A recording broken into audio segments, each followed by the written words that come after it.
Just because I want to show a video here. It's hard when I show you guys pictures of Jerusalem to let's see here. It's hard to get the real sense of depth that's there. And so I want to show you the ones from the Mount of Olives in East Jerusalem. It'll take a couple minutes. There's a narration that he has, but I'm probably going to mute that so I can talk with you guys about it as we go.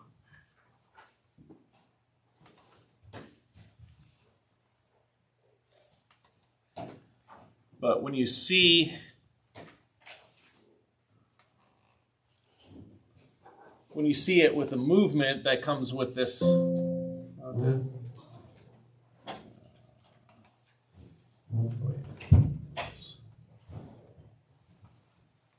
where did you go? You said you wanted to relaunch it. Okay. So it was actually listening to what I told it to do, and then just grab a seat and grab a spot. Clarence getting a table. Ah, got it. All right. All right. Come on. Where did my mouse go? There we go.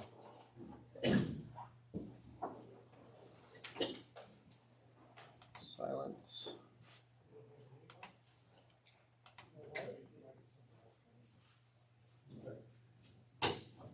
Are you going to play or not?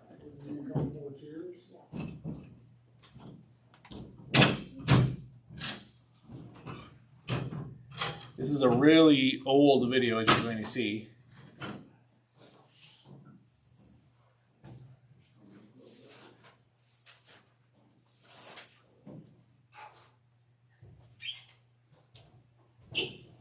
All right, so this is a video of Jerusalem. And this right here is the city of David. That is not very easy to see usually, and I'm wishing this was clear. But you can somewhat see in this video how deep the Kidron Valley is, which normally you can't pick up from just videos.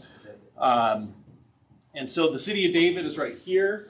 This right here is kind of Mount Zion that we're going to talk about. You'll see how it's right here. You can see how it's passing in front of the other one to give you guys a sense of the height that's there. We're going to be talking about the hill that was up there. It's the Hill of Offense. This is basically the depth of the Kidron Valley. This is the old city of Jerusalem right here. But you guys can see how steep the hill is coming down here to this valley, and then up the other side to where the old city, the Jebusite city, was. And so where you see these two roads do a Y, that's actually a mound that the old city of Jerusalem, that was the city of David, was. This hill right here that you see in the forefront is the Hill of Offense, where Solomon will set up one of the sacrificial places that we're going to talk about tonight. You can see the old city coming up here. This is the wall of Jerusalem, the Dome of the Rock. And so this right here was the original city of David, the Jebusite city. Up there was the Zion. Now this, close again, you can see the valley on either side. This mounded part, you can kind of see where this building's passing behind, just how steep this is down into this valley, and on the other side, that was that old city. The Gihon Spring is right here, and the tunnel was dug through to this pool area right on this side. So the Hezekiah's tunnel goes through there, which we're going to learn about in a couple weeks. But this gives you that sense of that depth. You see how steep that hill is up here. That's the Kidron Valley. So how many of you guys is that steeper than what you thought from the pictures? Any of you? Okay. So that's why I'm trying to, it's unfortunate it's so jiggly, but at the same time, it lets you see the movement and the 3D aspect of that. My daughter is in the sanctuary. She knows I'm teaching a class, and she calls me anyways. All right, so this is, again, that Hill of Offense we're going to talk about, which is the beginning of the Mount Carmel Ridge. You can see how steep that is. That's the Kidron Valley right on the other side. This is the old Jerusalem and the drop-off that was there. So you can see how hard that would have been to conquer up the hill and to take that city. And so this is probably one of the best shots right here. That's that city, and then you look across to where Solomon had that worship site. So that's why I have this video, because there's no way to get that depth across in a picture of Jerusalem when you're just looking at it. About where the helicopter is, that's the Gihon Spring right inside this hillside. It's closed off to the outside now. Up at the top, in the very top right corner, is one of the things I'm hoping in one of our, probably in the, that could be Zion. Let me see if I can pause that. Go back just a wee bit here.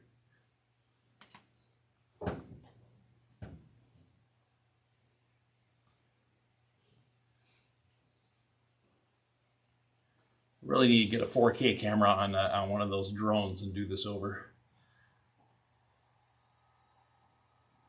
Okay, so what's hard to pick up is this is the original city of David here. See how much higher the Temple Mount is. So the threshing floor of Aruna would have been up beyond this dome on the other side. So the original city of David was right here. This, you see how high that is. That's still part of the old city of Jerusalem. You see how much higher than this that is.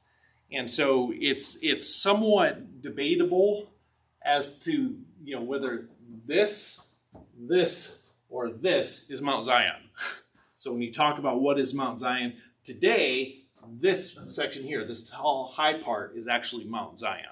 And it seems in Josephus, when he's talking about Jerusalem, that's Mount Zion. So whether that's the same thing that was being talked about in Scripture, we'll talk more about that when we get to that point. But this does give you that sense of this skinny peninsula that was the original city on here that had the water source of the Gihon Spring. And you can just see how much higher all the rest of that is. And then that gives you a great shot up the Kidron Valley of just how deep that is. The gold on the top, that's the Dome of the Rock where the temple would have been. Okay, then I'm going to go to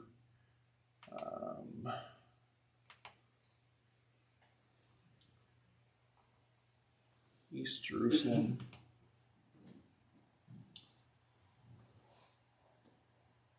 Is that what I was just doing?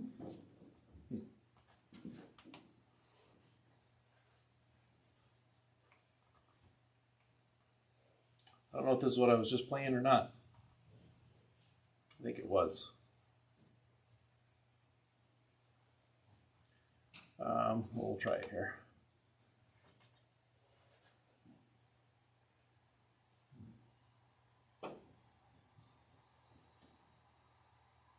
If that's the same thing I just played for you guys or no?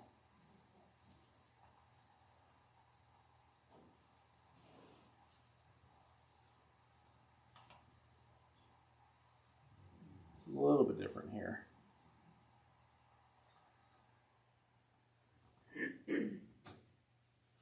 What I'm trying to get is a shot where you can see what the Milo is. And I don't know if I might have to go to the, I'm going to have to go, I think, go to the olives. I won't do this.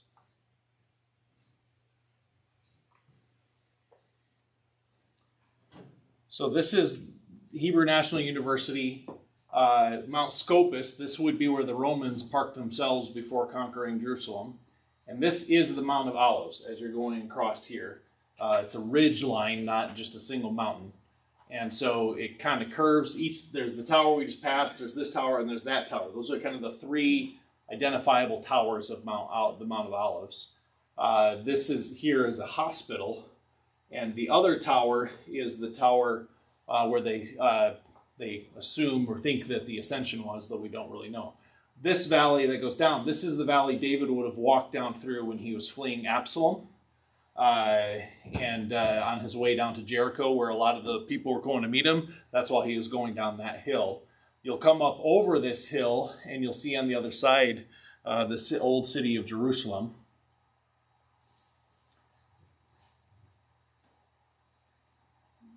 old cities to the right.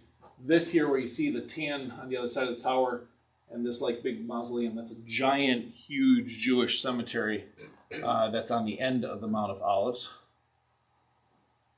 This hill here is that hill of offense that we've been talking about. You see how much lower it is than the actual Mount of Olives, and yet it seems so much higher to the city of David. And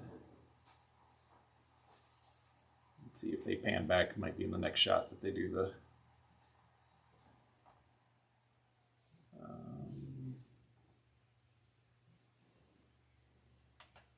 let's do this and see if it shows it. What I'm trying to get is that section of the city of David, there was a place that they had to fill in between to connect the two mountains, the Temple Mount and the hill where you had that.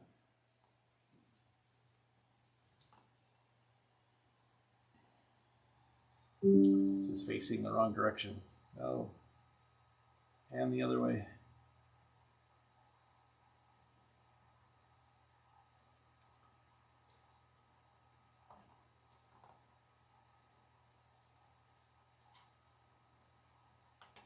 Oh well.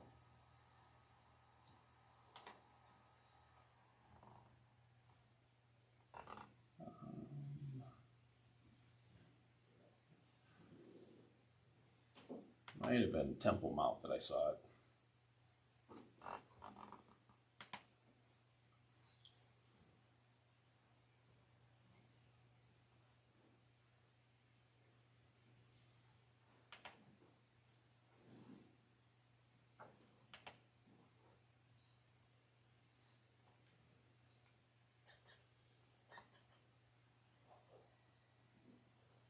So this is the Al-Aqsa Mosque. These ruins that are just south of here, some of these are from various different times. But this section, right? Let's see if I can. Oh, go away, bar. It's the section right down here that was probably the yep, it's not even, that's the Wailing Wall. All right, I'm just gonna get into the lesson. The basically the section between that kind of long skinny shape of the city of David and where the Temple Mount was, there was a saddle that was there. And what happened when you hear the Bible talking about the Milo, what most likely is the case is the Milo is continuing to build up that saddle, so it's just one straight shot from the Temple Mount all the way down. And because it talks about David and Joab building up the Milo, and then Solomon builds it up even more. Some, however, also believe that the Milo might just be like the Temple Mount, like it's a big retaining wall holding it out to make it flat for the temple and the palaces and such.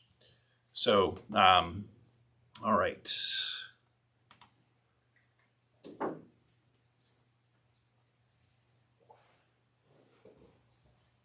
All this stuff was open before I got in here, so.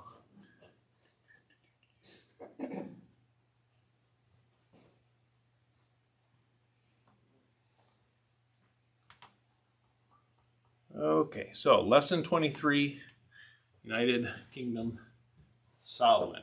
And he's the last of the United Kingdom. So first, the greatness of Solomon. When Solomon was born, his mother was Bathsheba, who David had the affair with. The first child with Bathsheba died, if you'll remember, as part of the consequence of the sin. The second child, though born, was Solomon, and it says that God loved him basically from birth. And this is important to make sure we grasp what God's kind of showing of himself through this relationship with Solomon. With all that Solomon does at the end of his life, but with the wisdom and stuff like that, he's beloved of God until he dies. He's beloved of God for the sake of David, but also you see God pouring out his love on Solomon. And in many ways, God blessed Solomon beyond almost any other man we're reading in Scripture. no one else receives this much blessing. So to say that he was beloved of God is almost an understatement. The name given to him is Jedediah, which means beloved by God, and that was Nathan that kind of called him that. Might have been a nickname that he had for Solomon. Early on in Solomon's life, he definitely had a love for the Lord. He sought the Lord and wanted to be honoring to him, and did sacrifices at Gibeon, asking for God's blessing. Ends up building the temple, hoping for God's blessing, and God does bless him a great deal. It's just the things that happen later on in life that become an issue.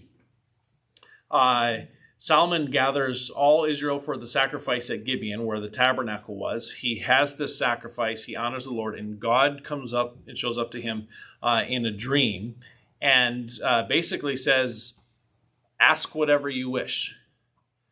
And Solomon, in thinking through, he asks God for the ability to have wisdom and knowledge to rule the people. And the key one here is discerning good and evil. Now, I say this because this is the pinnacle of all of the promises of the Old Testament. This is where it comes to its fullness and its richness.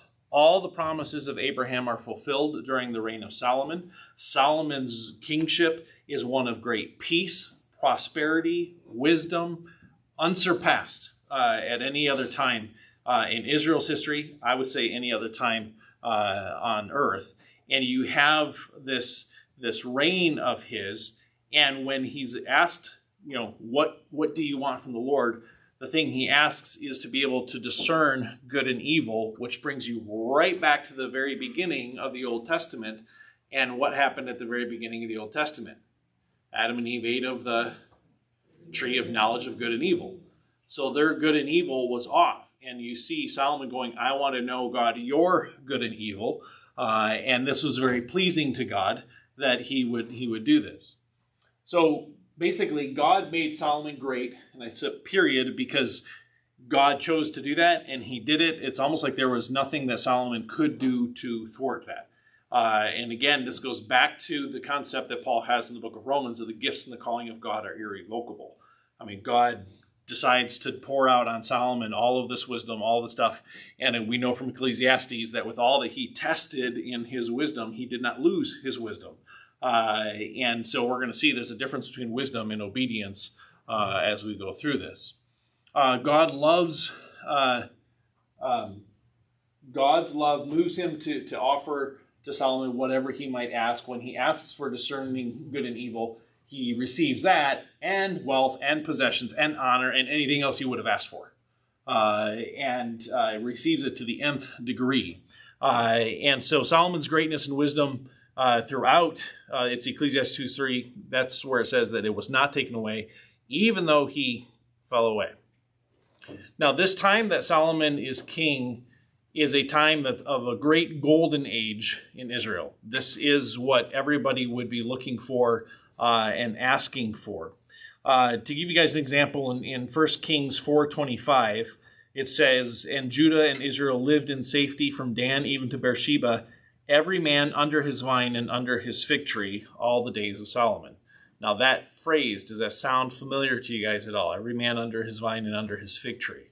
Have you guys heard that before?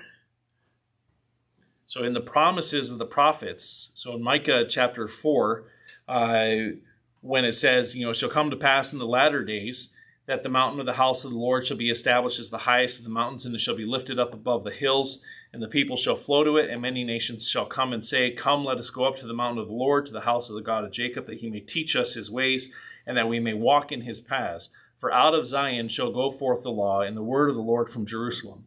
He shall judge between many peoples, and shall decide for strong nations far away. And they shall beat their swords into plowshares, and their spears into pruning hooks. Starting to sound familiar yet?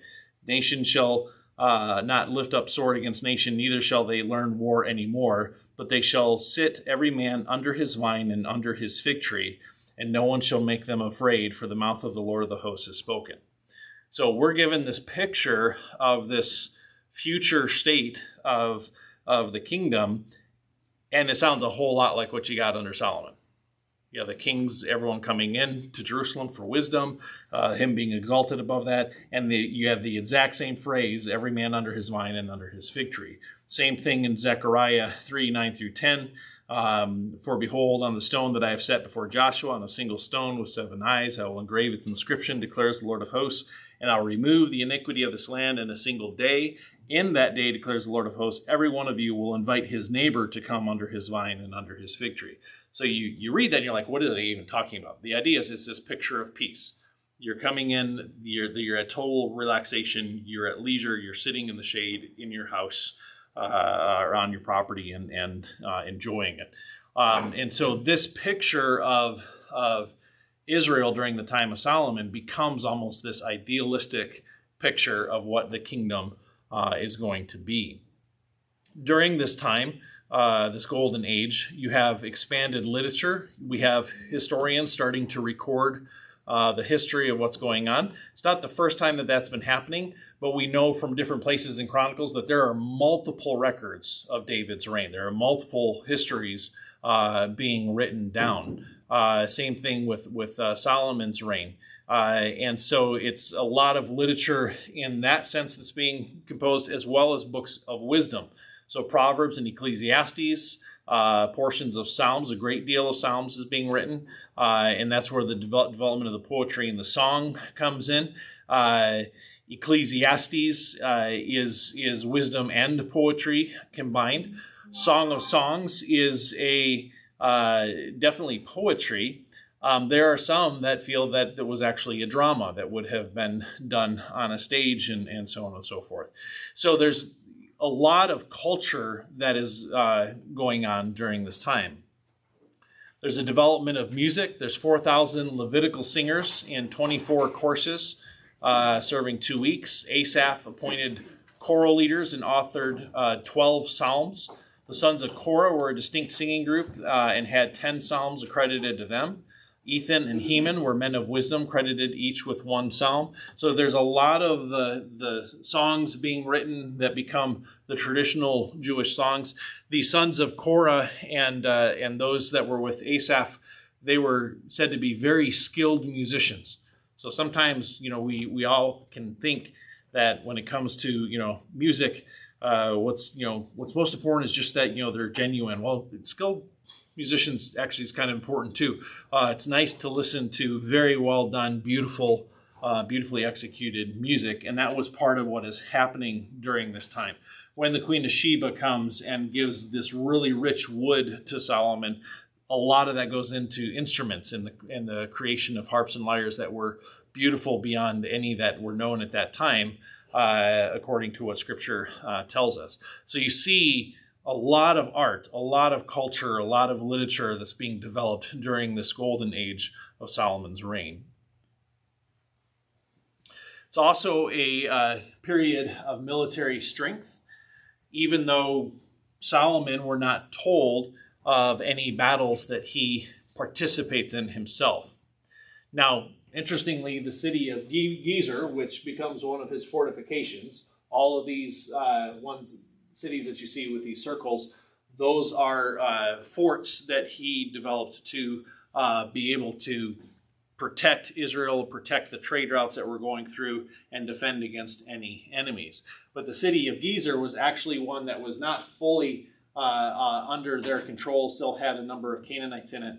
And the Pharaoh comes up and conquers Gezer for Solomon as a dowry when Solomon marries his daughter.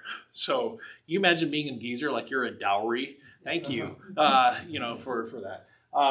But basically he came up and he defeated Gezer and put to death all the Canaanites left alive, those that were Jewish or Israelite, and then gave that as a gift to Solomon. So you have all of these forts that are being built up, trade routes being developed. You have a lot of construction. These forts and stuff also probably functioned as places to enforce taxes for trade that was going through the land and ways of gaining tribute.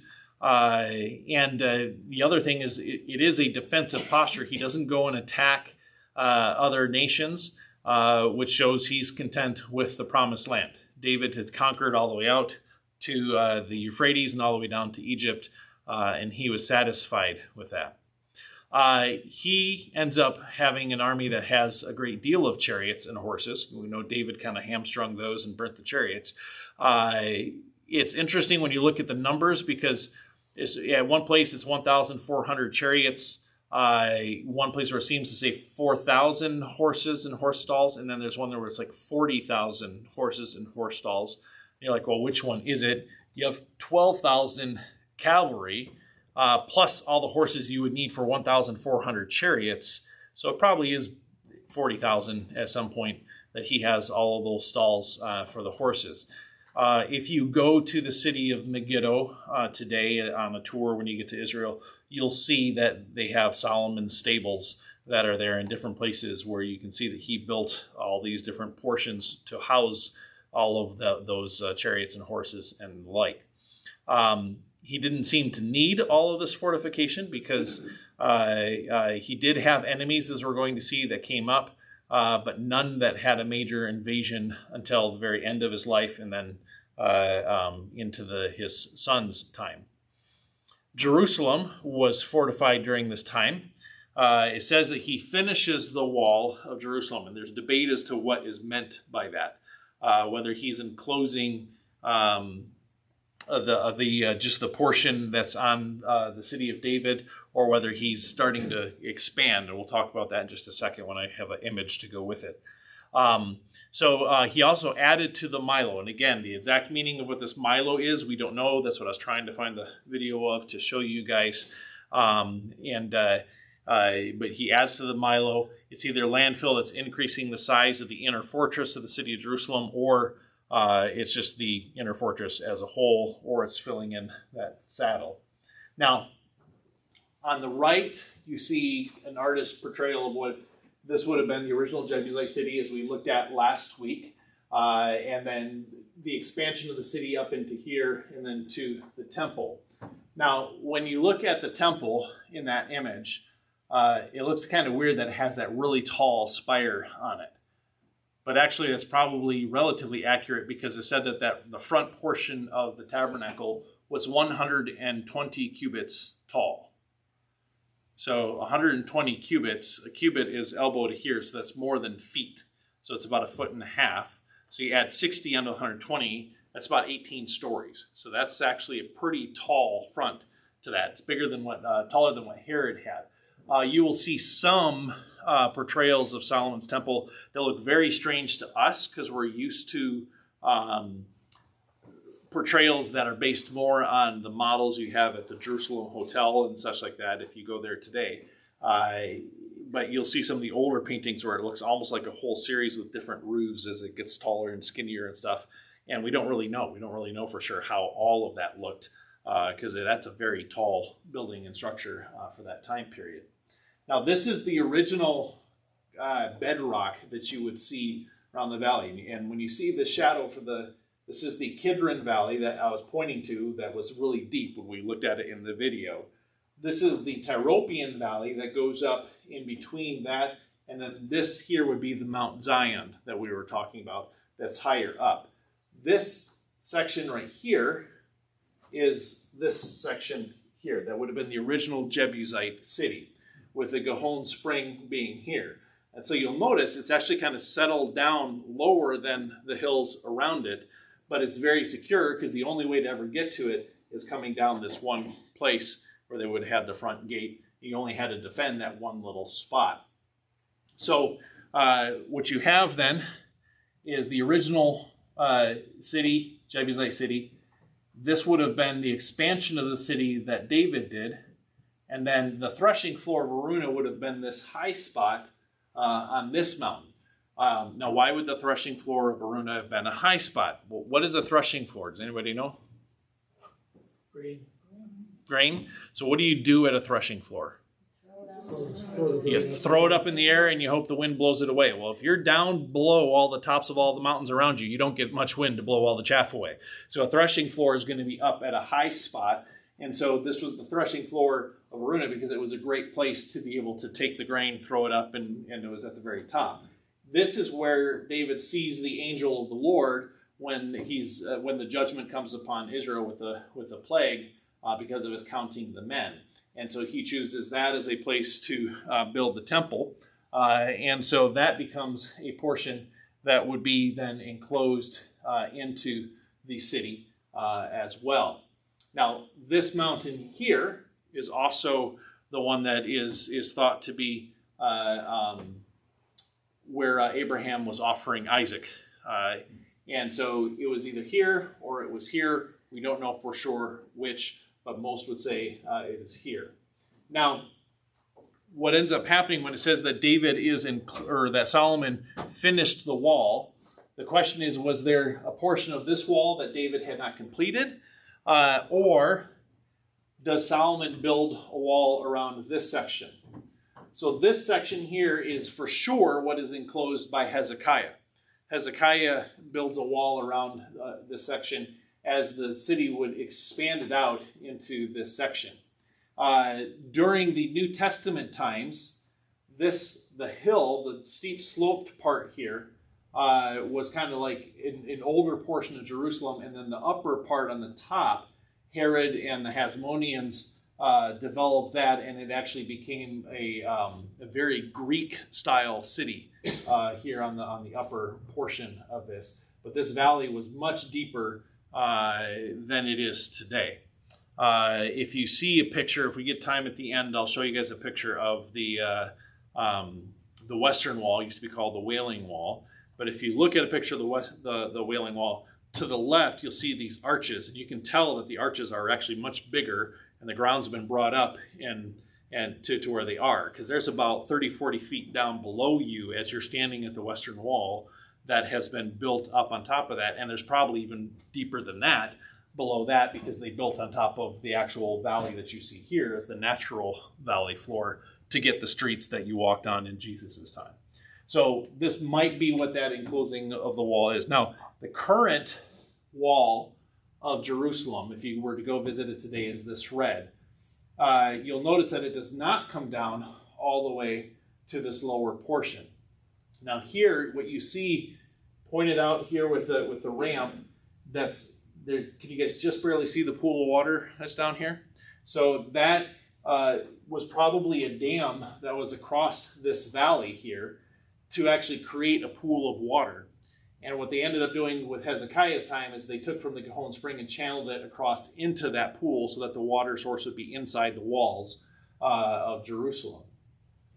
The walls here didn't go that far down, and the guys that built it were supposed to bring it all the way down to here. They didn't, because they ran out of money because they embezzled. So now those men's graves are about right there, because Suleiman the Great wasn't happy with them, and so he took their lives and buried them right next to the wall they failed on. That's kind of sad, really, when you think about it. So one way that it may have looked around this time would be about like this. Sorry for the green coloring and stuff like that. It looked really blank, all being just white. But you'd get a picture of that. This here would have been like where David would have built his palace, and Solomon would have expanded the palace further up here with the Temple Mount being on the top of that. So, in building that expansion, now in the actual layout of this is just a guesstimation. We have no idea exactly where these buildings were, but this is just to give you guys an idea. We are in the order of this, of which one went to which and what connection. We're taking it from Josephus. Josephus gives a little bit more of a description than Scripture does. So you start off, up at the very top, you have the temple that Solomon built. And then you have the Palace of the Forest of Lebanon. That would be this here. It's called that because it's a structure that is built with trees that are brought by the king of the city of Tyre, who was in Lebanon. Lebanon is known for its tall cedar trees. And so those cedars would have been used to build this. That would have been a beautifully smelling building. Cedar's a wonderful smelling wood. But this, it's called a palace, but it really is a garrison. Weapons are stored there. Soldiers are kept there, barracked there. And so that really is more of what is being done in that palace. Because as you would have entered into to the throne room and such, you would have come in through this gate into this area. And then you would have walked through number 3, which would be the Hall of Pillars. And these pillars were massive and gorgeous, and I just wish there was a way we could draw a picture and show you guys the pillars that are there. Josephus speaks, and it's hard to tell whether he's talking about the pillars that are in the throne room or the pillars that are in this Hall of Pillars, but of these basically giant wood square pillars that then had the stone toppings on them that were all carved. And Josephus also speaks about having 4 rows of stone, with the top row of stone actually being carved like leaves of trees and palm trees coming out over and shading. And he says that they're even so thin as to possibly look like they're waving. It's like and I think of carving that. So a very elaborately carved, gorgeous room. I mean, and this is where we often see ancient things, ancient rooms as white. This is, a picture that was done by one of the artists. Gives us a little sense of that, just the color that you would have had. So you have the Hall of Pillars would be here that you would have walked through to get to the throne room. We don't know the real orientation of the throne room, but you would have walked into the throne room. And in that throne room, which is called the Hall of Justice, because you sat on the throne when he was making official decisions, that throne was 6 steps up to the throne, 2 gold lions at the end of each step as you went up. The throne, which was ivory overlaid with gold, had a calf head on the back. Now that description comes from Josephus. Scripture doesn't, it talks about the back being kind of rounded, but there was a calf carved into it that faced, it would have been facing Solomon's back, or the king's back. It talks about the 2 arms of the throne being lions. And Josephus is the only one that mentions that the portion that he sat on was like hands receiving him. So it would have been like hands with these lions, and then these cushions with this big calf, giant ivory carved in gold. So you can almost see that this almost doesn't even fully do it justice, because you look at the throne there and it's like this dinky thing, and it definitely was not that small. Nope, went the wrong way. And then after this you had Solomon's palace, which was an expansion on David's palace. And then he expands off of that with the palace for Pharaoh's daughter.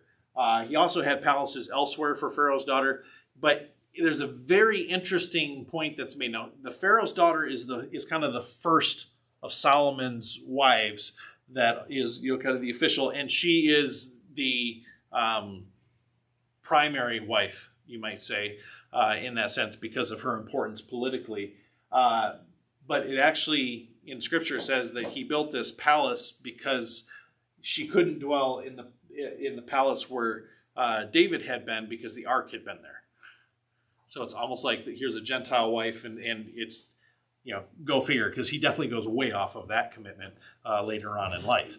But he builds a palace for her, and so you have this structure. Now, it also says that the Queen of Sheba, when she goes through, it is in total marvel over this, as we're going to talk about. But she mentions a stairway that goes from the palace up to the temple that was just magnificent as well, that we don't really have any picture of. The thing that you have to understand is you have not seen anything as magnificent as what was there. You just haven't. I would have loved to have seen what it looked like, but there was nothing as rich and opulent as what Solomon had. And as I said, this gives you an idea that these things would have been colorful. We see ancient ruins. Even the Roman ruins you see, by the way, they weren't white when they were built. They were painted. A lot of those statues, they were painted. They had the eyes painted. In fact, many of them actually had glass things in the eyes to make them even look more realistic, which kind of creeps you out after a while. But you have far more color than what we typically think of the ancient world. It's basically the time that wore all of that color off. Have you guys ever seen things from Pompeii? Scenes in that pictures. You'll notice it's all painted, it's all elaborate. It even says in Josephus' description of these buildings in Jerusalem that the ceilings were, the way he describes it, it's almost like the Sistine Chapel, that the ceilings were painted and had pictures and scenes all in the ceilings of these palaces. We often think that people back then were backward and that we have so much more now. It's like they knew how to do it. They had beautiful, beautiful buildings. So with the another thing with the Golden Age is the age of prosperity with a huge amount of trade, a lot of copper. There are copper mines all throughout the Sinai here, and they have a number of mines that were from the time of Solomon where they're excavating and finding tools and stuff like that. From Africa, we're told that there were monkeys, parrots, gold, ivory, sandalwood, precious stones. You've got horses coming from the Hittites, timber from the area of Lebanon, all the tribute from the lands up to the Euphrates. From Arabia, you've got the perfumes, gold, spices, and precious stones coming in. As it says in Scripture, basically silver became as stones on the street. Like no one had anything. Nothing in his palace was silver because it was too cheap. Everything was gold. All the dishes were gold. All the plates are gold. All the cups are gold. Everything is gold. So I mean that's how wealthy he was. He built fleets of ships, and his partnership with the king of Tyre and Sidon. They are sailing all over the Mediterranean, and then he builds a fleet of ships here that go down into the modern Red Sea and sail around to gain all of these things. And by the way, they were going further down Africa and Arabia than what we think. Trade during this time is far more extended than what is often portrayed. To give you guys also another taste here, this is Solomon working with the king of Tyre, who is sending out here to a place here called Carthage. Anyone ever hear of Carthage? So the Carthaginians that the Romans fight are actually in the same people group as their Phoenicians, which would be the same ones that populate Tyre. And so Solomon is actually the wealth of Solomon is part of what built Carthage that ended up fighting against Rome. So, we don't always realize all of those connections that are there. One other thing that I'll go ahead and mention now is that it talks not only of all this trade, but of all of the different people coming in to hear Solomon's wisdom in the writing of those books. Yet over and over again, people will say today, like, oh, the first philosophers were Socrates and Plato and Aristotle. They're 500 years after this. And a good amount of the things that they may have known or such like that could have actually been from Solomon, because they had been coming just from Greece to hear, and we're told that nations all came in to hear from Solomon. So when you read Socrates and Plato and such like that, oh, by the way, this is chariots and horses. I guess I forgot to get the right shadow on chariots and horses from Egypt. But when you read about Socrates and Plato and them, and you see some of these aspects of morals and such that are there in goodness, that could have been planted by Solomon when travelers that were from Greece, coming to Solomon and so on and so forth. So it would be wrong to think that they were completely disconnected from anything happening in Israel. This is also age of big government. Welcome FDR of Israel. But you have basically you see within a chapter this list of his entire retinue and what he had. And it's bigger than David's. And on top of that, when it talks about how many, what is consumed every day by his administration, it's like multiple oxen and everything else. And that gives you, when you read that, you're like, what do I do with that in the Bible? It's just telling me like how many oxen they had. What that's telling you is how many people they were feeding every day because they were part of his entourage. They had that many people eating that much food because that's how many were serving him. So he had as high priest Azariah, who was the son of Zadok. And this is where the line of the high priest through Zadok becomes established. And from here on out in Israel history, it's supposed to be the proper priest, high priest, is from the line of Zadok. Priests emeritus are listed as Zadok and Abiathar. Now, the thing about Abiathar, do you guys remember who Abiathar is? He was the one that was with David right from the beginning. He's the sole survivor from the city of Nob, and he is the only descendant left of Eli.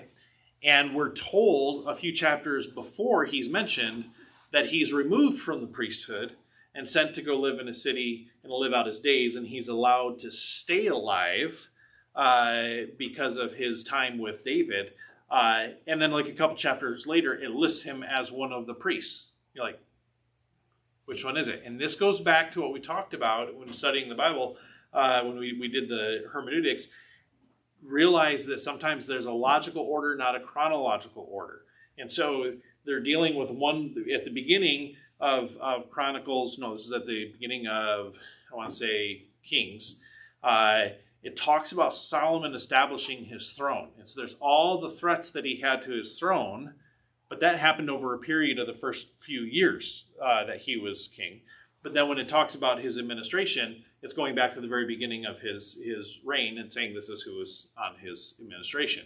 So Abiathar was originally a priest together with Zadok as like priest emeritus, but Abiathar and Joab sided with his brother. Now, they had sided with his brother at first, and then they all submitted to the choice of David for Solomon.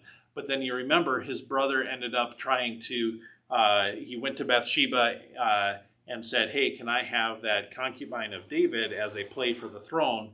And it seems that Abiathar and Joab supported that, and that is why they are then, Abiathar is kicked out and Joab is put to death. So it gives you a sense of maybe when these things happen, instead of seeing it as like all within the first 2 weeks of his reign. It probably happened over a bigger period of time than that. Yeah. Am I remembering wrong? Did Abiathar take his own life? Because he wasn't listening to his That was Ahithophel. Right. Yep. Okay. So, Ahithophel was the advisor of David that wasn't listened to and took his life. Abiathar goes and he's given property. He lives out his days there and never serves as a priest again, to the best of my knowledge. And then he has two secretaries, Elahoreth and Ahijah.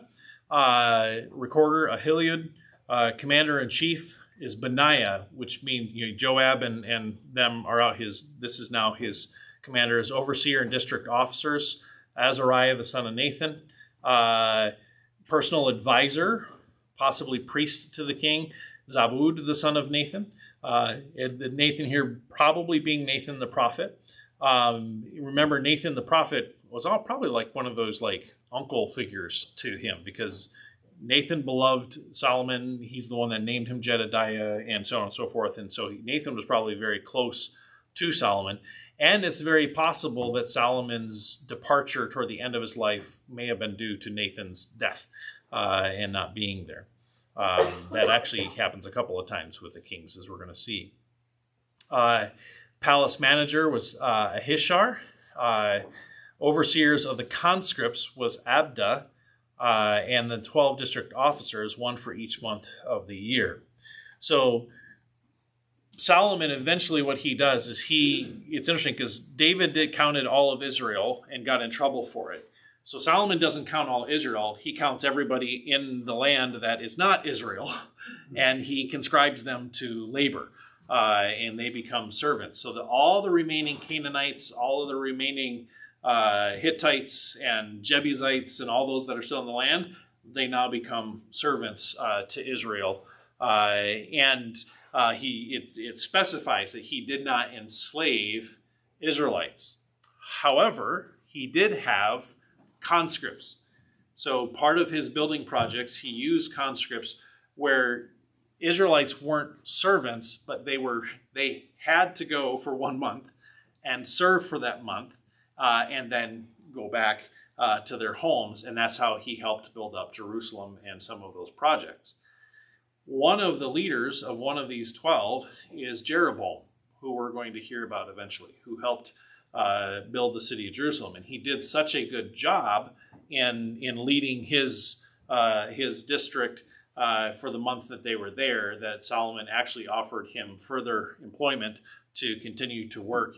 And he does, and he rises up in that. But eventually that's when he's going to be met, as we're going to see at the end. He's going to be told, you're going to take 12 or certain tribes and become king, and Solomon tries to kill him. But that when we get to that point, realize he was part of this administration as one of the 12 district officers working under Solomon. Now, when you read all of this in the Bible and you're like, it's just going through, it's like all these cities, all these places, and how am I supposed to get some sort of spiritual meaning out of this? Well, the biggest thing out of all of this is that you start reading and you hear about, Philistia being conquered. You hear about Phoenicia. You hear about reigning all the way from Syria up to Zobah into Hamath. And basically, you see all of this. And at 1 Kings 8:56, when it says, this is what he reigned and everything's at peace, it's like you just reached the fulfillment of Abraham's promise. Right there. Bam, completely fulfilled. God was 100% faithful to what he promised to Abraham. And then Israel just goes and bees. That's very improper grammar. Then Israel just goes and acts faithlessly, and everything just continues downhill from this point forward. But when you see God making this happen, even though Solomon is doing just about everything possible to screw it up, realize that that is not because God was okay with what Solomon was doing. It was because God promised this would happen. God promised he would bring Israel to this point. He promised that this would be the case. He brought it to fruition, and he brought it all the way to the end. His love for David and his promise to David is why Solomon lasts as long as he does. And his promise to David is the only reason Solomon is left with any tribe at all for his son. Otherwise, had God not promised that to David, Solomon would have lost it just like Saul did. And you realize this, God is faithful to his promises, period. Even when we are not. And there's a passage, I'm going to get it wrong, it's in the New Testament, where it says, and even when we are faithless, God is still faithful. I think that's in Timothy or Titus. And that's something that's hard for us to grasp. When it comes to his promises, we can't ruin them. That's why when Paul talks in the book of Galatians, if I'm getting this right, Galatians 4, that we are like Isaac, not Ishmael, and we are children of promise. That's such a big deal, because once you realize, okay, this is a thing of a promise, God's going to accomplish it. Period. That's it. And that's been revealed to us by what he did all throughout the Old Testament with his promise to Abraham. And you read all the way through, and it's like, gets to the point, there he did it. He accomplished everything he promised. And look at how many men misbehaved all the way through that, men and women. Yes, women misbehave too sometimes, but it's like all the people that misbehaved in all of that time, yet God still brought it about exactly like he promised. Yeah. Well, but Solomon, toward the end of his life, made worship places for his wives. Mm-hmm. So was there a falling away from God when he was doing that? We're getting to that. All right. So we're going to go through the temple and stuff like that, but we will get to that. So Solomon then, having been established in his reign, he then sets about to build the temple. Now, David had already gathered all the material necessary for the temple, but it seems that Solomon may have expanded upon his idea and actually got even more material on top of that to build the temple. This temple, none of these pictures that you will ever get anywhere online or in any curriculum will do justice to what this temple looked like. You just can't. As I said, the height of it was much, much taller than this.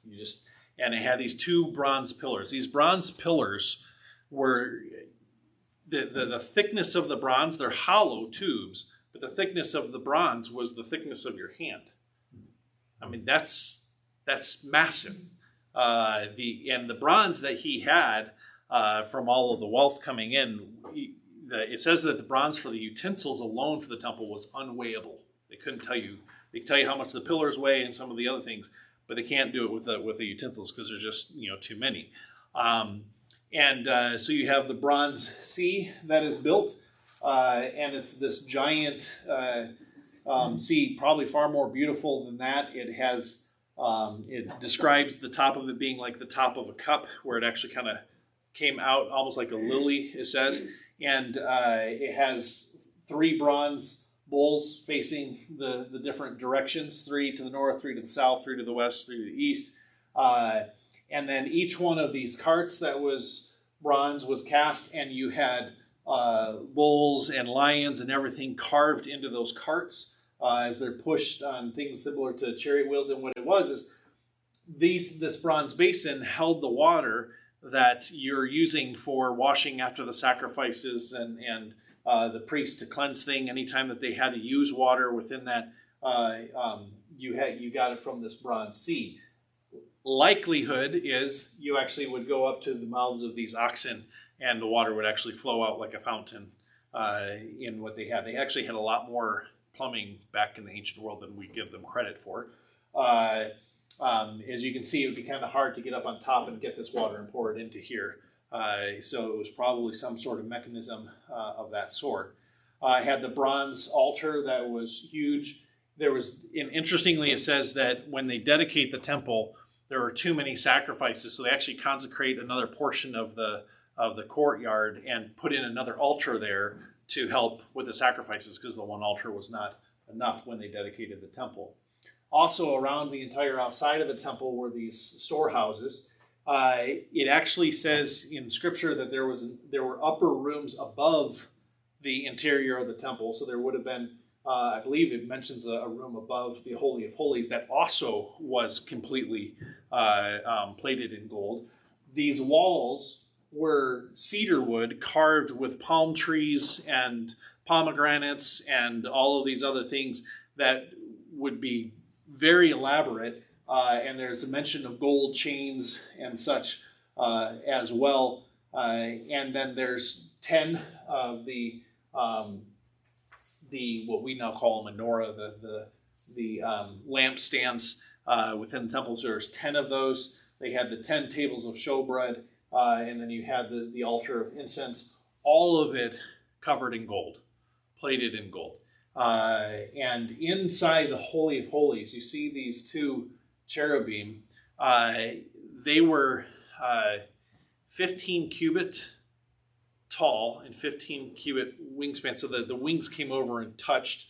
This is one way possibly that they're facing out and their wings touch like this, or it could be the 2 of them were facing these giant wings touching the Ark of the Covenant being under that. All of it gold. So you have this solid gold ark, solid gold top with cherubim already touching, 2 giant gold cherubim that stood. 15 cubits is about 20 feet tall.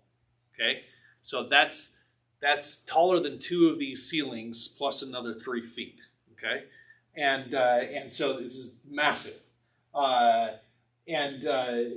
The outer courts, the front of the temple actually had a great deal of gold on it as well, with decorations of pomegranates and vines and everything hanging down. You just can't do it justice with the pictures that we have. The pillars, if I didn't already say, they're named Jachin and Boaz, and I've always wondered, like, why? What was the significance of doing that? But I haven't really found anything other than, it's like, here's Zeus and Apollo. It's like, here's Jachin and Boaz. I don't know, you get the idea. Within the temple, it was 20 cubits in the holy place, it's 20 cubits by 40 cubits by 30 cubits. So you're looking at basically about 30 feet wide and about 60 feet long, and then 45 feet high. So 4.5 stories high on the inside, carved cedar panel covered with gold. That's a lot. And then the same in here, it was 20 cubits and it was a cube. Now, the one thing about the Holy of Holies even though you have this added height, this is why they portray it with steps, because the height of the holy place is 10 cubits more than the height given for the Holy of Holies. So they feel that the Holy of Holies was up higher with the steps going up to it, unless there was a upper room above it that, but it would seem that there was probably the stairs that went up to it. But the Holy of Holies is always cubed. That can become significant when you get to the book of Revelation and you have the New Jerusalem. That is 15 stadia by 15 stadia by 15 stadia. You're like, what? A city that's cubed? Which, by the way, if you cube that, it's like taking the line from the tip of Florida to the tip of Maine and cubing it. That's how big it is. If that landed on the Earth's orbit would start to wobble. And so, but it gives you that idea. But when you're thinking about that, it's trying to say, it's drawing a picture of the Holy of Holies and the fact that it's that large to fit everybody into it, but God's presence is right there. And it says there is no temple in it because you are in the Holy of Holies and God's presence, in a sense. So you have the storerooms all around it that would have been filled with the treasure. To some extent, it was like the Fort Knox of Israel, because it was definitely in one of the most protected places in the whole country. So the Yakin and Boaz, Yakin means Yahweh establishes, Boaz by the Lord's strength. And I think I got everything in the temple. Any questions you guys have about the temple before we go on to its dedication? Yes? The foundation of the temple doesn't have like humongous stones, like some of the biggest carved. So we know that large stones, Josephus refers to very large stones being used, but the ones that you see today that are very large were from King Herod. King Herod the Great is the one who built up the current Temple Mount and used the massive stones that they have no idea. I mean, when you guys saw how steep those hills were, how do you get stones up there that are 45 feet long, 15 feet high, 15 feet deep, all in one piece? Like, that's insane. That's why they were way smarter back then than we are today. Way smarter. Human race, just look at that and then look at social media and you'll see which way the human race is going. So when the temple is finally built, they have the dedication of the temple. The ark is brought into the temple, and it says that when it was set down by the Levites, that the poles that they carried on were so long that they extended and could be seen in the holy place. You couldn't see it from outside, but you could see it in the holy place, which also almost seems to indicate that, I don't know what kind of curtain or door they had between the two. And so it may not have been the same as what we typically have seen it as. It states specifically in 2 Chronicles 5:10 that they, inside the ark, all there was the 10 commandments. Now, what else would you have thought might be in there? Aaron's staff and one other thing. And the manna. So whatever happened to Aaron's staff and the manna, it's not there at this time. And all that we have is that. The other ironic thing with that is that means that somebody opened it. And I don't think it's the people from earlier because they all died. But it may be that the Levites, because the high priest and so on and so forth, that there was a proper and correct way in which they would open it and look. But it was recorded that was all that was in the ark, was the tablets with the 10 commandments on them. When they set the ark down in the temple, it immediately filled with smoke.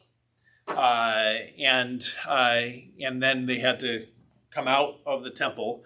Then you have the sacrifice, and Solomon stands up, and he's doing this, the speech that he gives and the prayer that he offers, understand, is before thousands of people, including many foreign dignitaries. So you'd have had the king of Tyre, the king of Sidon, possibly Pharaoh, possibly a good number of those, at least representatives from Pharaoh, which is part of the interesting thing about his prayer, is that he talks about if the foreigner comes and prays toward this temple, and so he brings in and incorporates that into it. But as he prays, and when he is done praying and they commence the offerings, fire falls from heaven and consumes the sacrifice on the altar. So when did this happen before? That's after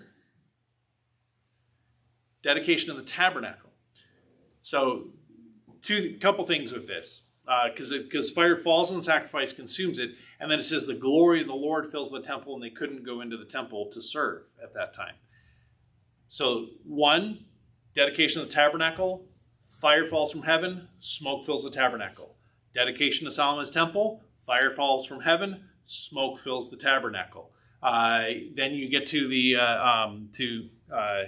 Elijah, fire falls from heaven, but they're not at the tabernacle and not at the temple.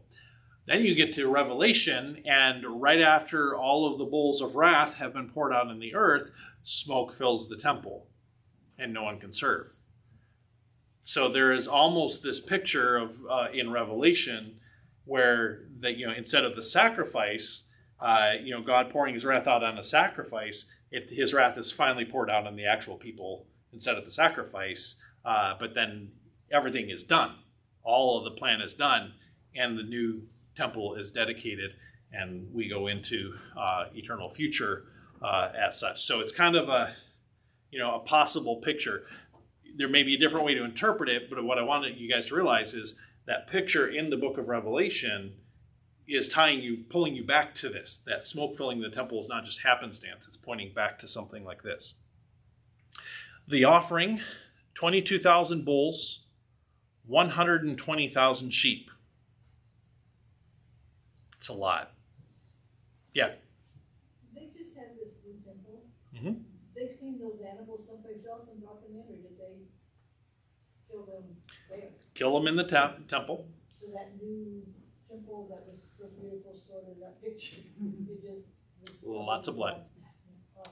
Lots of blood. That's the part we don't typically see, and my typical phrase, you don't see that in the phonograph. It was a lot of blood. Now they had a certain place that they would do the slaughtering, and they would basically gut the animal. All of that was called the offal, and they would pull that offal out of the animal, and it had to go to a holy place that would be outside the city. There was usually a particular gate that they went through, in a particular place where they disposed of it. That's where, some of the, like there's one, I think it's in Micah, where God says, I feel like taking the offal and smearing it in your face because your sacrifices are so, fake. And it's a very gruesome picture when you think about it. But yes, they would have slaughtered all of these there. Now, how these animals are offered depends on what kind of offering they're being brought as, and all of these may not have been brought as the same kind of offering. So some of these are wave offerings, where you take the animal once it's been sacrificed and butchered, you take the portion that is unto the Lord, you do a wave offering, so you just wave it over the altar, and then it would be taken by the different people. The portion for the priest would be taken by the priest, the portion for others would be taken by others, and it would be prepared on a different fire elsewhere. So not all of this is burning on the altar. That you look at the size of that altar, it ain't going to handle 22,000 bulls even in 8 days if you did one constantly. But what's happening here is these animals are being sacrificed, portions are being burnt as a burnt offering, others are being the wave offering and sent off, and this is a massive 7-day feast with thousands of people in Jerusalem. So this would have been a celebration unlike you have ever seen, with every elaborate kind of food and such, and that's what's being done here. Peace offerings are consumed by the people as part of the feast, and so a lot of this was probably that, because it wasn't one of the holidays, wasn't a place where it was required for something else. So a lot of these would have been peace offerings that were consumed as such. As we said, Solomon gives his prayer. The response is that fire falls from heaven, consumes the sacrifice. But God also appears to Solomon another time here and speaks to him. And there's something very important that he says during that. And he says, you've built this house. I am accepting this house. And this is now the place that I am putting my name in here in Jerusalem. Now that becomes significant because that was what was predicted in the law that would be the case. that God would put his name into place. And then when that happened, that now all the other high places become forfeit. And you are to offer things only at the temple. And it's the failure to recognize that many of the kings get in trouble with. But what I want you guys to catch is, if you're these kings, I mean, there's high places. Solomon's going to end having high places all over the place, even for other gods. And so how are these other kings supposed to just know that you can't have all these other high places? So we think, you kind of look like, what's wrong with them? But it wasn't. It was something you had to know the Word of God well to have known that you weren't supposed to be doing that. And typically, that's why you will see otherwise very good kings still allowing offerings on the high places, and God actually not, saying, now you're an evil king. It's just, you did this, but you still allowed this. So it shows that there is a sense of where God still thinks you're a good king, even though you didn't go to the nth degree. And that, as we go through, we'll see that. We'll talk more about that. We'll see how that tells us more about God's character and how he deals with our failure, because boy, do we have a lot. Is that the issue with the Samaritans? Because don't they still have that? It's similar. The Samaritans end up creating a temple that's on a different mountain. But part of the problem with the Samaritans is that they create an entire different type of worship there. And we'll talk about that when we get to the intertestamental period, or actually when the northern Israel is conquered. We'll talk about what happened there. What happens then with Solomon and his turn away from goodness? First thing, marriage to foreign wives. Solomon had 700 wives and 300 concubines. He's insane. Just straight up insane. Now, why? Why are these the same? What's the difference between a wife and a concubine? Does anybody know? Always wanted to know. All right. So a wife is a legitimate bearer of heirs to your fortune. So in other words, the wife is somebody that you, if she has a child, you have to supply an inheritance to that child. This is another.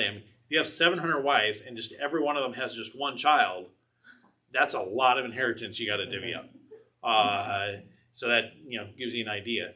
Concubine is somebody where there's a relationship that is an intimate relationship that implies a commitment to take care of the wife, to take care of the woman, but the child born to them would be, it's a bad word now, but it would be a bastard child. It would be somebody who did not have any legal claim to the father's fortune or to the family's inheritance. So especially in Israel, where the land was passed down to the family, in order for a marriage to produce children that could inherit that land, it had to be approved by the parents. So in a sense, concubines are a guy and a girl hooking up without parent permission in its most basic idea. So concubine is just Latin. Con is with. The cubine is from the Latin word for basically going to bed with. So this is basically someone you're going to bed with. Today you'd have people that are living together without getting married. People that are living together without getting married, that's a concubine. That's why sometimes when I see that and I'm talking to a guy and they're living together without being married, I'm like, so that's your concubine. I'm like, well, who claimed me? Yeah, you do have a concubine because that's what that is. And so it's effective at times. But that's what is now realized as well in the ancient world. If you lived together with somebody for a year, you were considered married, but you didn't have the same legal claims. Their children wouldn't have the same legal claims, but you were considered married. You weren't seen as unmarried in that sort of thing. So here, the 700 wives would have been the official marriages that he had in his official state. The 300 concubines would have probably been women that he, in a sense, hooked up with some other way and didn't have that official relationship with. That's when it's like, dude, you got thrill issues if you're doing this. But why so many wives? A big part, because you'd almost expect the wives to be less than the concubines and have this number be reversed. But the wives were there because he was making treaties with so many. And so what was very typical at the time was a king would show up and say, here's my daughter, and I'm giving her to you as a wife, and that's now a treaty between us. And she actually functioned in many ways as an advocate for that nation when an issue would come up, because she had the king's ear. You look at what Esther does with King Xerxes. Here Israel has this issue. She's able to go in and say, this is my people. And so that was one of the reasons why that was a common practice at this time. This is still one of the things I'm going to talk to God, though, about when I get there. I'm like, what in the world? Or actually find Solomon and just slap him. But yeah, so he has these. Now this, by the way, is in direct disobedience to Deuteronomy 17:17, which says, don't multiply wives. Now the biggest problem with these marriages is that in the fact that there are these treaties with these foreign dignitaries, there were probably agreements within that of how well he would take care of them. And so what ends up happening is, because it's not that they're a different ethnicity than the Israelites, but they're coming in with a different religion, and part of taking care of her is providing for her to be able to still worship her God, which is probably what led to him starting to build these different worship sites for his many wives to be able to go and continue. And that probably was part of the agreement within the treaty that he signed with the other king that is giving the daughter, so that she has that, which is why he was told not to do that. So the second step is this idolatry that happens. So his foreign wives persuade him to build altars to their gods. And the ones that specifically that are named Ashtaroth, which is the goddess of the Sidonians. And she then becomes a fixture in Israelite religion after this point. Very hard, very difficult to get the worship of Ashtaroth out. Chemosh, Milcom, and Molech are only worshipped on occasion or by less people. They were far less popular than Ashtaroth was. We talked a little bit about the Ashtaroth within the Ashtaroth and such worship, where there was this desire to have like a queen of heaven, some female deity, and that always stuck around throughout Israelites' practice of their religion. Chemosh, however, Milcom and Molech, these were gods of the Moabites and the Ammonites. Maybe even, Chemosh and Molech were similar gods. But Molech specifically was worshipped through child sacrifice. And so this is human sacrifices going in right outside of Jerusalem. That hill that I kept pointing to you, that hill of offense, is where Solomon builds a temple to Molech, and that's where child sacrifices were occurring. And you could see, it's like that hill's right there, Temple Mount right there, and so close, and that was just an abomination to God, and actually was very angering to God to have that happen. So when this happens, there isn't really a specific place where it says Solomon went and worshipped himself. So it may be that Solomon felt he was still being faithful to God because he only worshipped at the temple in Jerusalem. However, every sacrifice being done to these other gods, he's paying for them because it's his wives going to do it. He's supplying all the animals. So of the abundance that God is giving to him, he's allowing that to be taken by his wives and to be offered to these other gods. It's the 1 Kings 11:8 where it implicates directly that the wives are the ones sacrificing, but he definitely was guilty of both funding that and introducing idolatrous things into his country. But to give you guys a sense of where this was for Solomon in his mentality, it would be similar to us today. If you came into power and you said, okay, we're going to not allow any synagogues, any mosques, we're not going to allow any of those in our town anymore.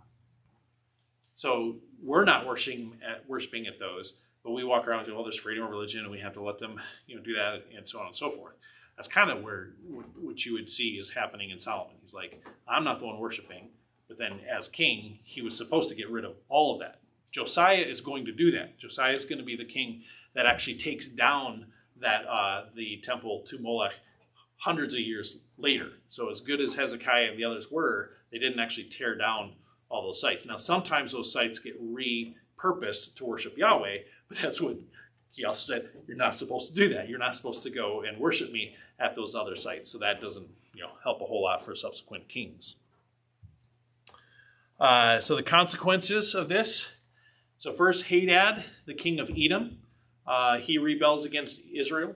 Hadad, when David, if you remember, David and Joab went to Edom and just decimated them and actually took out all of the males in Edom. But during that time, we do know there were survivors because Hadad and some of his group fled, joined with another group, and they went to Egypt. Now, when Hadad got to Egypt, he got buddy-buddy with the Pharaoh and even married Pharaoh's wife's sister. So they were like in-laws, and he continued to gain favor and more favor with Pharaoh. But when David died, he wanted to go back and regain his kingship. And so during the reign of Solomon, he's building back up Edom as a power to fight against that. And when as soon as that's a problem for Solomon, and when Solomon dies, Edom immediately rebels and breaks away from Israel. Rezin, the king of Damascus, he also begins to rise in power and becomes a power. And Damascus at this point, next week we're going to talk about how the north and the south split. And Damascus now becomes the arch enemy of the northern tribes of Israel and are constantly a bane to Israel. Naaman is part of that. The Naaman who gets healed of leprosy with Elijah and Elisha. Elijah and Elisha are constantly interacting with the Ammonites in Damascus. Not Ammonites. Arameans. The Arameans from Damascus. And so Hadad and Rezin rise to power. There are some issues under Solomon, but most of that breaks after Solomon's death. God, however, does promise 10 of the tribes to Jeroboam through Ahijah the prophet. So you remember, Jeroboam is this guy who's over one of those 12 conscript groups that comes and does a month of building in Jerusalem.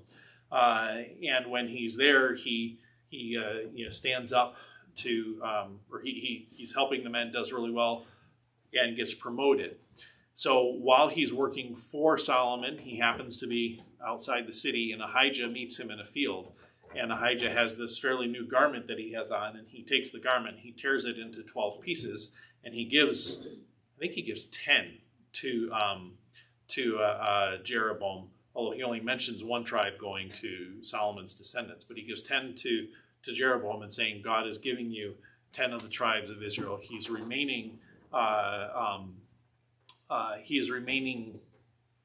giving one tribe still to Solomon, David's descendants, because of his love for David. And the promise is given to Jeroboam: if you will obey God and you will honor him, I will establish a kingdom for you, just like I did for David. But there's one small thing at the very end that's interesting, and that he says, for a time. In other words, it's clearly that David's descendants will eclipse that of Jeroboam's, but Jeroboam's kingdom would be established if he follows after God. Now, Jeroboam, as we're going to see next week, does still seek to worship Yahweh with the northern tribes, but he disowns Jerusalem as that place where that worship has to happen, and sets up 2 worship sites in the northern Israel. And he does so with 2 golden calves. Now, we sit there and you're like, how and why would you have done that? How could you do that? Didn't you know? Well, one, Jerusalem had been established as the site only like a decade or 2 before that. And they had hundreds of years of history prior to that Jerusalem was not the site. So that makes you realize that wouldn't have been that easy to pick up on. And then you're like, well, you can't use the golden calf. Well, there happens to be 12 bronze calves sitting under the bronze sea right in front of the temple. And in fact, Josephus credits that as part of Solomon's apostasy, that he made graven images in Jerusalem with his throne, with the 12 lions and the calf on his throne and the calves.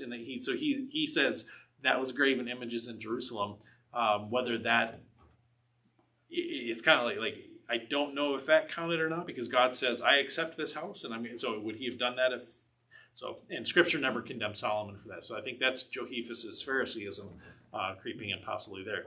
But just so that you understand, Jeroboam, you think he's absolutely ridiculous in making some of the choices he does, but it's a lot more of a natural choice than we realize at that time. And again, it just goes to show you how well do we know scripture, because that's what God is weighing by, and yet he's very patient. So God promised these things to Jeroboam, who had helped oversee that completion of the wall, and we'll see next week how that all comes to fruition. So what do we learn from Solomon? First is the danger of compromise. It does hint in Scripture, I can't remember the exact wording of it, but it does seem to hint in Scripture that it was at the end of his life that these compromises happened. And so he had this great wealth, great success, and then toward the end, he started to build all these other temples and allow for more of this. The danger of that is to realize it's hard to end well.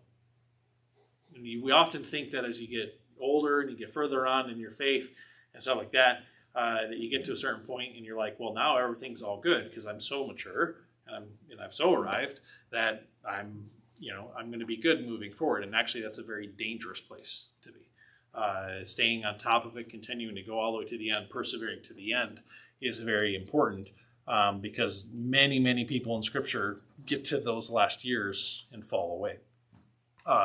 The other thing is the difference between possessing wisdom and living obediently. Solomon had wisdom, had great wisdom, and could offer that out to people and so on and so forth. But he chose to check out folly, to pursue these things. And I think there was a kind of a purpose for that we were going to see from Ecclesiastes. But he chose, to do those things, and he reaped the consequences. Now, similar to what we said in the sermon this last week, I think he's still going to be in heaven. I think we're going to get there, and we're going to see Solomon present as part of God's chosen people and so on and so forth. But his sins had a definite consequence. But you also see David's obedience had a consequence. David's love for God is what kept Solomon from having all of this bad stuff happen to him in his own reign. So during the whole reign of Solomon, you'd say, well, why didn't God step in and discipline Solomon mid-reign? Because of his love for David. And so when it says that God, his curse upon goes to the third or fourth generation, but his love extends to the 1,000th generation, you see that being played out here, that his love for David, even though all that David screwed up, his love and passion for David, his promise to David, he still extended that on to Solomon and allowed for Solomon to have that. And again, we have to realize that's not an approval. God is not okay with what Solomon did. He does not, but his love is that strong that he's willing to, that he responds to things that way with that amount of long suffering and patience. Now, in Ecclesiastes, what Solomon basically does, if you read Ecclesiastes, it sounds super depressing. But I actually found that Ecclesiastes helped me to find a lot more joy in life. First, we tend to be told today that if you just try really hard, you're going to get the satisfactory life. And if you're not having the satisfactory life, it's because you're not trying hard enough, or your spouse or children are getting in the way, or things like that. And it's just this, you think it's all going to be good. And what Solomon basically says is, look, no, you can try all you want and totally fail. And there are people that are total jerks and they succeed. Life's not fair. And you start to realize that. And then the big thing within Ecclesiastes is how it starts that vanity, vanity, all is vanity, everything's vanity. What? Under the sun. So he's saying, in a sense, in this life, if you're going just for what you see in this life, it's unfair, it's vanity, it's empty, you're not going to be satisfied in this life, you're not going to have it. You get to the end of Ecclesiastes, and it basically says, therefore, and I'm paraphrasing, so I'm probably going to get it wrong, but it's basically, therefore, while you're young, pursue God and seek Him, because that's where it really is at. But when you begin to realize, it's not all the striving and trying to do this and accomplish all this stuff. It's like it lets you stop and enjoy the moment you're in. When you have a good moment, you just enjoy the moment you're in. Instead of trying to think that, well, but I got to make sure that I keep this moment going. It's like, no, just enjoy it. Enjoy the moment you're in. And when it says kind of the eat, drink, and be merry for tomorrow we die, in other phrases like that, there is kind of this sense of, take in what is there while you're having and enjoy the blessings of God while they're giving. And he says it more positively like that at times in Ecclesiastes.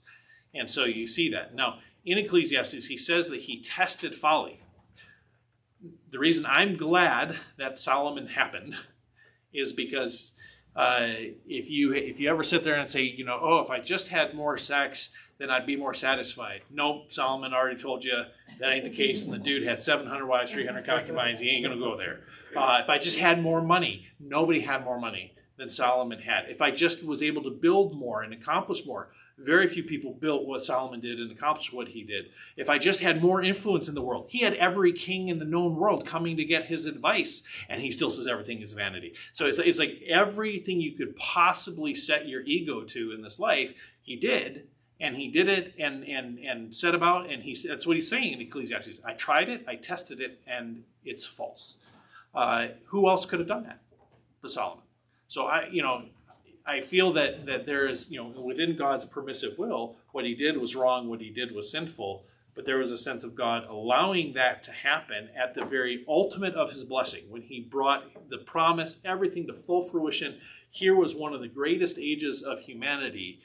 And he let Solomon do that, and even then it was empty, and it makes you realize that this life can't do it.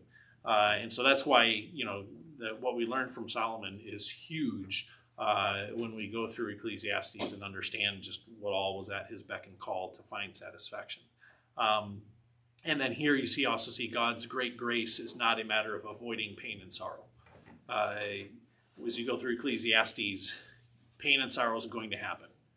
Life's going to have those. You cannot go through life. I don't care who you are. You will experience loss. You will experience pain. You will experience trial. That's not what God's grace is about. It's not about avoiding those things. It's about what he gives you while you're in them and the joys he gives you when you're out of them that you focus on. So that's it for this week. Do you guys have any questions? Yeah? Our contentment comes with our relationship with Christ, right? That's where we get it. And Solomon, he never had an eternal perspective. I find that hard to believe that they didn't converse anymore, and that he didn't stop to think about that when they asked him what the one wish that he would like to have. You would have thought at some point, you think he would have thought about that too, wouldn't you? Well, I think what we have to realize is he did have wisdom in how to lead people and how to do all those things. I take him at his word when he says in Ecclesiastes that when he says, I chose to test folly, in other words, he didn't do it like you and like many people today. So many people, they go into it thinking they're going to be satisfied. They go into it thinking, and deceived. They're deceived into thinking that's a way to be satisfied. Because he words it as, I tested folly, I think he went into it full knowing, but he wanted to see. In other words, it was an education and wisdom for him. And diving in and doing that. So I don't think he lost his wisdom. And you'll notice that it's not all of the stuff in Ecclesiastes that he dove into necessarily that he's condemned. He's condemned for specifically the idolatry in the end. And so I think, and that was at the end of his life. And there's a lot of things that happen at the end of life when it comes to judgment, people being able to be wise what they're doing. There are times that people get toward the end of their life and that just disappears. So I do think he had an eternal perspective. I do think he understood a lot of that. I think he intentionally tested it because he says so in Ecclesiastes. But then, was able to tell us that it was vain, and then we just see the sin, the way he allowed it to go at the end, that clearly was not okay. Yeah, but I think humanity hasn't changed. I think everybody does that. No, humanity's not going to change.